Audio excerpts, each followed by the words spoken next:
이번 주 사건 사고 브리핑입니다. 교수님, 말이 아다르고 어다르다. 이게 우리나라 속담이 있어요. 나 이거 진짜 보면서 나도 웃었어요, 한편으로는. 네, 이게 그런 의도가 아니었다고 하더라도 네. 그 말의 뉘앙스라든지 말 어휘를 참 잘해야 되겠다라는 생각을 이거 기사를 통해서도 느끼고, 전 가끔 제가 했던 그 유튜브 이거 사건으로 녹화한 걸 보면서도 말 진짜 잘 선택해야 되겠다라는 생각을 하거든요. 근데 더더욱이 판사가 선고를 내릴 때는 그 말은 정말, 왜냐하면 모든 사람들이 그 관계자들이 다 듣잖아요. 그래서 어휘 선택을 참 잘해야 되는데 판사님의 어휘 선택이 조금 황당했습니다. 그러니까 이게 성추행을 이제 아마 재판했나 봐요. 네. 근데 이제 본인이 생각하기에 판사 입장에서 그 사람이 무죄였던가 보죠? 네, 초등학교 교감이었는데 네. 무죄 성추행, 그러니까 네. 그 초등학교 학생을 성추행했던 혐의가 있었던 것 같아요. 그런데 그거를 무죄를 주면서 이분이 이제 교감한테 한마디 한 얘기가 이제 아다르고 어다른 얘기를 한 건데, 거기에 나왔던 게 그분한테 조언이죠. 나름대로 교감한테 재판장이 유익한 경험으로 생각하라. 이걸 웃어야 되는 거예요. 아니, 어떻게 아동을 성추행한 혐의로 재판에 회부돼서 죄가 어떻게 보면 되지 않는다고 판단하니까 무죄를 때린 것까지는 좋아요. 네. 죄라는 거는 구성 요건에 해당이 돼야 되고 책임성, 위법성 뭐 이거 다 딱 이 틀에 맞아야 되니까 하나라도 거기서 벗어나면 무죄 때릴 수밖에 없는 게 법이니까요. 네. 그렇다 칩시다. 네. 그게 죄가 안 돼서 구성 요건 해당성, 뭐 책임성, 위법성 다 따졌는데 그 중에 하나가 결략되는 바람에 무죄다 이거야. 유죄로 줄 수 없다. 그러면 거기서 끝나야 되는데. 그러니까 조언이랍시고 또 그 피고인한테 한 얘기가 유익한 경험. 초등학교 어떻게 보면 제자잖아, 제자. 네. 제자를 성추행한 혐의로 재판에 회부돼서 재판받고 뭐 무죄라고 쳐도 나가는 사람한테 그게 어떻게 유익한 경험입니까? 그러니까요. 이게 황당한 얘기를 했네요. 한번 자세히 내용을 볼까요? 네. 참. 그래서 이 선고를 들었던 피해 아동 가족은요.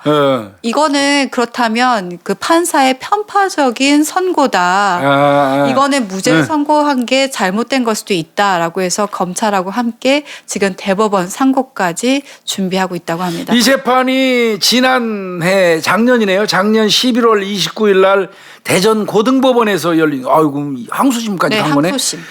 대전 고등법원에서 열린 교감에 대한 그 선고 공판인데, 이 교감 같은 경우는 학생에 대해서 학교 폭력 피해 상담을 하는 과정에서, 네, 그것도 피해 상담이에요, 교수님. 네, 이게 2015년 10월부터 12월까지 한 2달이네요.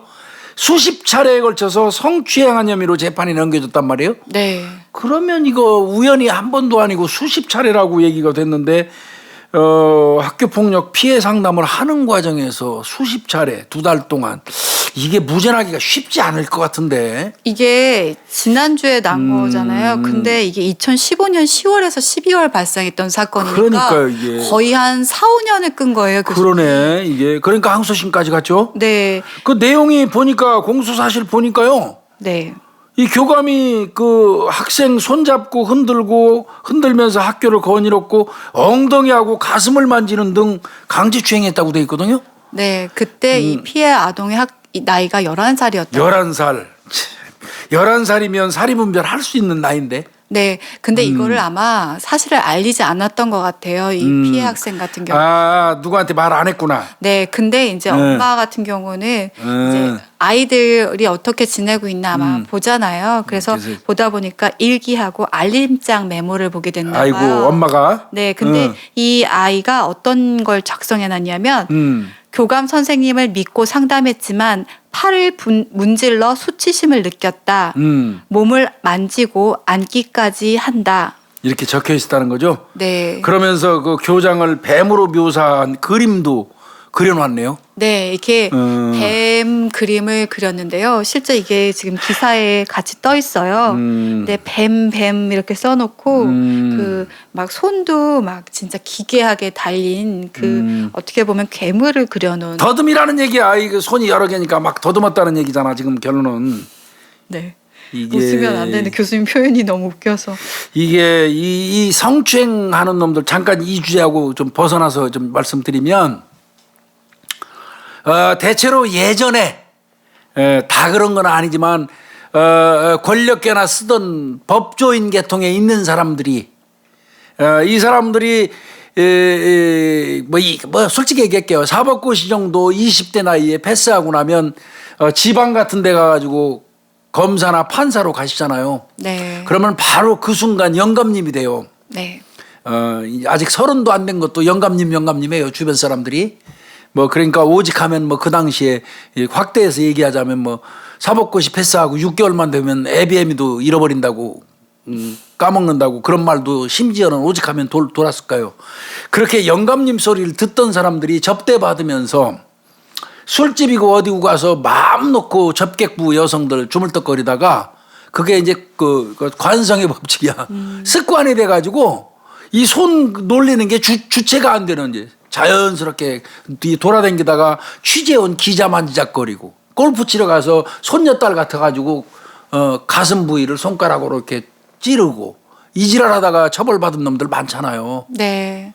뭐 몇몇 사람이 있어요. 그냥 지금 뭐 말할 수. 그쵸. 말 안 해. 최근에 다뤘던 사건들도 진짜. 거기에도 많잖아요. 네. 그렇게 더듬는 습관을 가진 사람들이 있어요. 세상 무서우는 거 모르고 그냥 지가 왕인 놈들. 한 번도 거슬림을 자기가 뭐 당해본 적이 없으니까 내가 하는 건 다 프리패스야. 그냥 프리패스고. 라고 생각을 하니까 그것이 뭐 사람이 있든 없든 거침없이 그런 행동이 나오는 거죠. 그러니까 제가 아까 말씀드린 거는 뭐 주점에 가서 했다고 그래갖고 주점에 있는 그 종업원들한테 그렇게 하는 게 당연하다는 뜻은 아니에요. 그들한테도 그런 짓 하면 안 되겠죠. 네. 그런데 거기서 더럽게 배운 그 버릇을 자기도 모르는 사이에 습관돼 가지고 취재원 기자, 골프 치러 가서 경기 진행원 이런 사람들 맘 놓고 만지다가 신세 거덜난 놈들 꽤 있잖아요. 그리고 이런 사람들의 특징이 뭐냐면 한두 번씩 건드려 봐요. 그러니까. 그 사람들의 또 반응을 봐요. 그러면서 처음에는 스치듯이 그런 이 사람이 되게 툭툭 한번 이렇게. 네, 뭔가 옆에서 반응이 되게 크게 나오면 내 뭐 잘 몰라서 그랬어. 뭐 아니면은 그걸로 끝나는 거야. 네, 그런 게 끝나는데 이 사람이 참지 않고 몇 번 이렇게 해주면 더 강도가 이거 세지. 괜찮은가 보다 하고. 하면서 그 사람에 대해서 공략을 하게 되거든요. 그러니까 그런 놈들이 있다는 얘기 잠깐 예외로 했고요. 네. 이 교장 같은 경우도 그러니까 결국은 학교 폭력 상담하면서 계속 아이를 그 애가 거짓말한 것 같지 않고 이게 저는 이 아이 그림을 나중에 이게 보셨으면은 좋겠는데 아이 그림이 이 교감이 안경을 썼는지 모르겠는데 안경을 쓴 모습이 있어요. 안경을 그렸거든요. 근데 이 아이 그림을 보면 뱀도 있지만 이 무슨 벌레 같이 정말 그려져 있기도 하고요. 아이 그림을 보면 선이랑 이런 것들이 너무 혼란스럽게 되어 있어요. 아이가 지금 이 정신적인 부분도 혼란을 느끼고 있고 불안함을 느끼고 있다라는 것들이 표현이 이런 거 사실은 그림 분석하잖아요. 전문가 불러다가 재판하기 전에. 네. 이런 거 안 하나요? 하죠. 네, 합니다. 그래서 아이의 정신 상태라든지 아이가 묘사하고 있는 것들을 보게 되고요. 또 이 사람에 대해서 이 아이가 얼마나 적대적인 감정과 함께 이 아이가 이 사람을 어떻게 공격하고 싶어 하는지에 대해서도 사실 보이거든요. 저는 이 아이의 충격이 좀 이 그림에서 나타나는 것 같은데 이 그림이 사실은 직접적인 이 사람이 범죄를 했다라고 하는 것을 또 적용하기가 어려웠었던 것 같기도 해요. 가끔 보면 이런 얘기하면 욕먹을지도 모르는데요. 대한민국에서는 판사님들은 일반인하고 같은 레벨이나 인식되어지는 것을 싫어하는 것 같아요. 그래서 이제 감정 증인이라고 그러죠. 네. 이런 경우에는 그림을 보면서 그림 심리 분석하고 이런 사람들이 법원에 나와가지고 자신들의 전문적인 견해를 쫙 이렇게 얘기를 하는 거를 경청하지 않는 사람들이 많더라고요. 판사 중에. 내가 최고니까 내가 판단할 거야. 너는 요식행위로 와서 네 얘기 잠깐 하고 가. 결국 판단은 나야. 맞아요. 판단은 궁극적으로 아무리 전문가가 무슨 그쪽 분야에 박박박 박사가 와가지고 떠들어도 판사가 인정 안 하면 땡이에요. 네. 그렇지만 그 분야에 대해서 감정을 하는 사람은 솔직히 얘기해서 판사보다 뛰어난 사람이에요. 그 분야만큼은. 그 사람의 지식이라든지 그 사람의 능력을 진지하게 받아들이고 흡수하는 판사, 존중하는 판사가 많아야지 우리 사회가 사법체계가 되겠죠. 네. 근데 제 생각에는요, 그렇지 않은 분들이 꽤 많아요, 꽤. 제가 32년 동안 재판정에도 많이 가서 증언도 해보고 했는데 꽤 많아요, 꽤.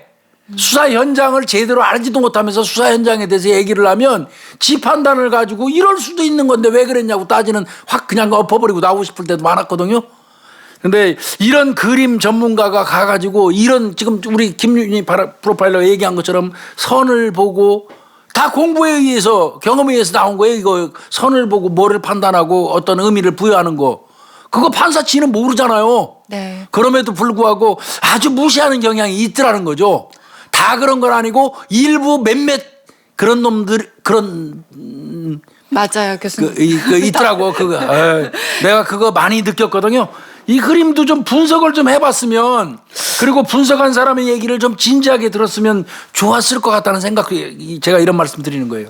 근데 아마 저는 분석을 안 하지는 않았을 거라는 생각이 드는데 문제는 이 심리적인 부분들을 분석을 할 때 이것이 직접적으로 이 아이가 이 사건으로 인해서 이런 심리가 됐느냐에 대해서는 약간 다들 정확하게 그것을 참고는 하지만 직접 증거로 거의 쓰지를 않다 보니까 좀 문제가 있는 것 같은데 저는 특히 아동 문제에서는 이런 그림 검사 같은 거는 좀 많이 유의무이하게 봐주셨으면 좋겠다라는 생각이. 그럼 맞아요. 근데 1, 2심에서 모두 무죄 받았는데 네. 재판부는 그 어린아이 그 학생의 진술 메모장 등 검찰에 제출한 증거가 신빙성이 낮다. 어떤 이유로 낮은 건지 모르겠는데요. 그다음에 뭐 손 붙잡고 걷거나 어깨를 토닥거린 거는 인정된다. 해당 상담이 일어난 장소가 개방된 교무실이고 운동장이기 때문에 이거 신빙성이 낮다. 웃기는 이거는 말도 안 되는 소리예요. 내가 이거 보면서 조금 좀 안타깝더라고요. 이거는 말도 안 되는 소리예요. 오픈된 장소라 해서 그 사람 그러니까 하지 않을 거라고 판단하는 거. 그거는 말도 안 되는 소리예요. 교무실에서도 얼마든지 손 쪼물딱거리고 만질 수 있어요. 아마 분명히 재판장 가서 판사님 생각해 보세요. 제가 운동장에서 아이를 만지겠습니까? 그러니까. 저도 제가 그 위치가 있는데 아이한테 그렇게 하겠습니까? 아마 그렇게 얘기하겠죠. 하지만 진짜 교수님도 수사 현장에 계셨지만 네, 그러면. 공개된 오픈 장소에서 하는 경우 되게 많고요. 사람이 목격하는데도 하는 경우가 많아요. 그러면 특히 이거는 이해가 안 가요. 그리고 저는 아무리 아이가 친근하고 좋다고 하지만 아이 손을 잡고 운동장을 거닐었다? 이 아이에게 의사를 묻지 않고 그 행동을 했다고 한다면 저는 그것도 불쾌하게 느낄 수 있다고 생각해요. 그리고 그 자체가 성추행이에요. 불쾌함을 본인이 느끼고 싫어해서 뱀같이 그려놨잖아요. 그리고 일기장에 써놨잖아요. 나 모르겠어요. 하여튼 그 판사님들이 이거는 신빙성 없다고 그러니까. 교무실이나 운동장에서 그거 불가능하다 이렇게 얘기했으니까 뭐 좋습니다. 그대로 가는데 뭐 그래요. 하여튼 뭐 그거는 대법원에서 어떤 그 상고심에서 법리 판단할지 뭐 모르겠지만은 그렇다 치더라도 우리가 오늘 얘기하고자 하는 건 그거예요. 유익한 경우요. 예, 이번 사건이 피고인의 교직 생활에 아무쪼록 유익한 경험이 되어서 이걸 말이라고. 다시 읽겠습니다. 이번 사건이 피고인의 교직 생활에 아무쪼록 유익한 경험이 되어서 어떻게 이게 유익한 경험이 될까요? 교수님 누구 성대모사시? 하다 보니까 전두환 씨 얘기 나네. 왜 나만 가지고 그래? 하여튼 이거 어떻게 이게 유익한 경험이 되어서 이렇게 할 수 있을까요? 답답하네요. 예? 네. 그래서 이것이 어쨌든 파장이 커졌어요. 이런 발언 자체가. 자체가. 여기 방청했던 법무법인 관계자도 선고가 끝나고 판사가 피고인을 한 덕담이지, 덕담. 덕담같이 느껴졌다 이렇게 했는데 이것이 파장이 커지다 보니까 이 대전고법 측도 그 어떤 변명이라고 하겠죠. 하긴 해야 되겠지. 네, 그 해명을 했어요. 뭐냐고 했냐면 교감이 잘했다는 취지로 한 말이 아니다. 해당 판사가 오래전 일이라 그리고 정확하게 기억을 하지 못한다. 이렇게 얘기를 했고요. 만약 그런 말을 했다면 다시는 이런 일이 없도록 하라는 취지였을 것이다.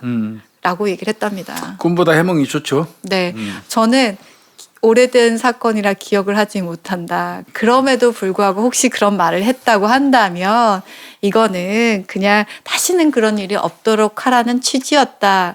뭔가 정말 이렇게 잘 짜여진 정말 해명인 것 같습니다.